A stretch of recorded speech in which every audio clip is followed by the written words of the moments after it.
Okay, so the SATs reading 2023, The Noise in the Night, The Bats Under the Bridge, The Howl at Dusk, The Paper of Darkness. Was it more difficult? We saw these headlines afterwards, or did we? We didn't. Some of these are from 2016, where exactly the same concerns about the paper being more difficult, too challenging, and set out to trick children, those concerns were raised. And comments recorded by Ofqual's review after these concerns were raised in 2016 echo the concerns expressed about the paper of darkness in 2023. Was the 2023 reading paper more difficult than others? What lessons can we learn from that reading paper? Well, the results themselves show that overall, the same number of pupils met the expected standard in reading, writing and maths. Maths was slightly up, GPS the same, reading slightly down. So does this mean that the reading test was more or less difficult? Was it more challenging because of that slight drop? We see these type of grids. These always and they're added onto each year, aren't they, after the latest SATs paper comes out? Well, if you look at things like total word count and you look at 3,289 for 2023, you could say, oh, that makes it more difficult. But you could argue that that actually makes it easier, because we know that when we look at things like the inference questions and the scaffolding and the way that that's slightly changed since 2016, that children now get a lot more scaffolding. The questions are often broken down with a grid or a bullet point instead of just being a blind inference on a 3-marker. So these grids are useful, they're informative. It's good to have all this knowledge, but they don't really reveal the true story, because of course the test framework is there to ensure that the difficulty of the reading paper maintains roughly the same from year on year. So is any type of post hoc analysis helpful, or could it actually lead us up the garden path? Well, let's have a think about the sawtooth effect. And this is where, as you see on that image there, it's where the performance will drop after assessment reform and it will increase in subsequent years. And the drop in standards will come about because there's not many test materials, we're unfamiliar with the content of the materials. The scores will increase then because we become realigned with that content. We become adept at teaching to that content. And so you get the disruption effect, and then you get the recovery effect, and then we can augment as well with our higher skills and knowledge of what's actually involved. We've got more mark schemes, we've become much more expert at question spotting, and we can pass that on to our students. Let's think about construct irrelevance variance, so scores being affected by a variable that's unrelated to that which the test is intended to measure. So, particularly significant to reading if the context or the vocabulary are unfamiliar. So compare camping in a rural setting with riding a wild giraffe through the savannah, which is going to be more or less familiar or easy to envisage. Is there a particular subset from a particular socio-economic background disadvantaged by a semantic field of cattle grids, farms, bridges, valleys, tents, tent flaps and sleeping bags? We do construct meaning as we read, but children unfamiliar with the context or the language could be disadvantaged by being placed under greater processing load than others that were familiar with the context. And differential validity, when assessing reading, digging deeper, think about semantics and pragmatics. And, you know, it's very, very difficult to try and get any idea about the difficulty of these tests. Looking at very much the cognitive domain is a really good idea for going forwards. We know that the vocabulary, the retrieval and the inference content domain is the ones that we're going to focus on a lot.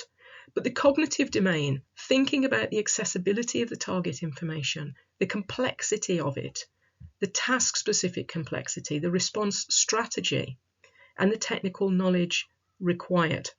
So the cognitive domain is a really big one to think when creating resources.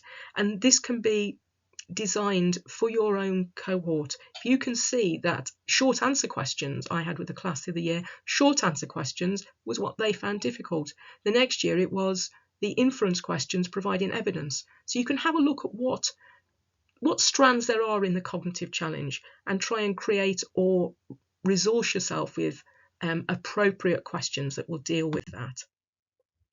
And the development of the SATS reading paper references the PISA reading item difficulty. And these are useful 10 points to look at when you're designing material.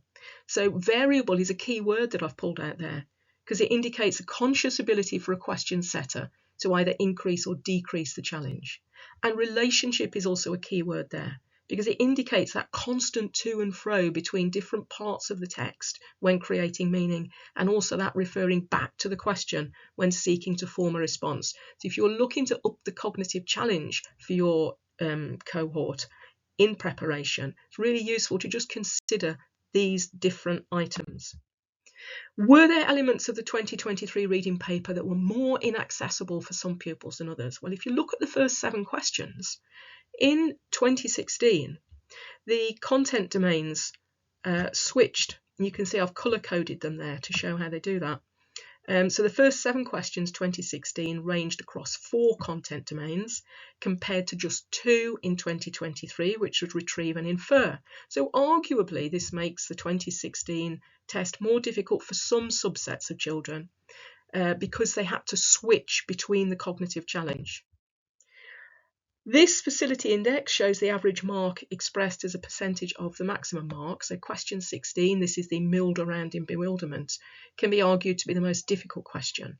However, when we consider that 16, when we look at that question, it's apparent that inferring that the warthogs were running in circles and not knowing what they were doing could be navigated through even if you had no previous knowledge of the vocabulary. And it's very idiomatic, isn't it? Milled around. However, a child familiar with that language, that vocabulary, would have found that question significantly less challenging. Was the 2023 reading paper more difficult? It's very hard to actually say whether it was or wasn't. There's no such thing as a perfect assessment system. Every assessment involves trade-offs. And what matters is whether these trade-offs are more or less appropriate in particular situations. So the reading demand, the length of the text, the different text types are going to be trading off between them. Looking forward to the 2024 SATs. Again, I really do come back to this idea about the cognitive challenge and thinking about whether that with whole classwork or intervention, what are the cognitive skills that particular cohort you've got need to be broken down and scaffolded for. So for example, take point 4 here, which is the prominence of necessary textual information. When entering year 6, children can be given closer direction to a smaller amount of text, provide a paragraph, directly quote the sentence. And then the cognitive demand will be ramped up over the months, looking at larger chunks of text, remove the scaffolding. But as you're doing this, inform the children of the increased cognitive demand and ask them to compare the challenge, the cognitive challenge of 2 questions. Which would be more challenging? Why? So that they become the experts. And by giving as much information as possible and being as transparent as possible, we're not teaching to test. We're enabling children to become discriminatory and critical when working through questions, to be the best they can be, to master the skill that we're asking them to master. So refresh the knowledge of the cognitive domains, consider ways of teaching these skills. Don't be afraid of being accused of teaching to the test. Use the augmentation effect to the advantage of your children.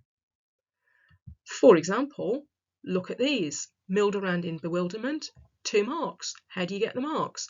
Mark for milled around, a mark for bewilderment. Explain 2 things Emerald Scrap suggests about the frog. Emerald, scrap, 2 words, 2 marks. It's green and it's small and worthless. You'll get the marks.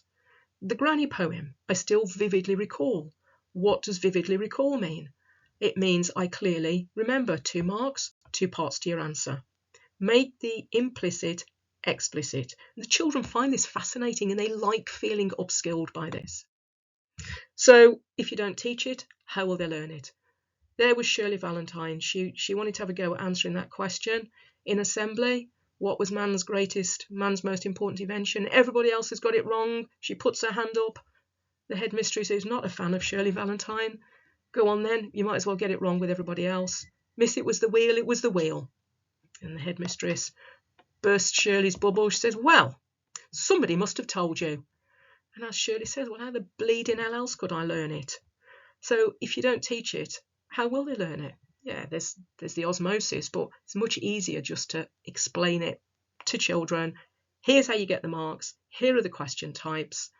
Let's dig in. Let's have a good look at this. Let's see how we can best respond to these questions that we've got to answer.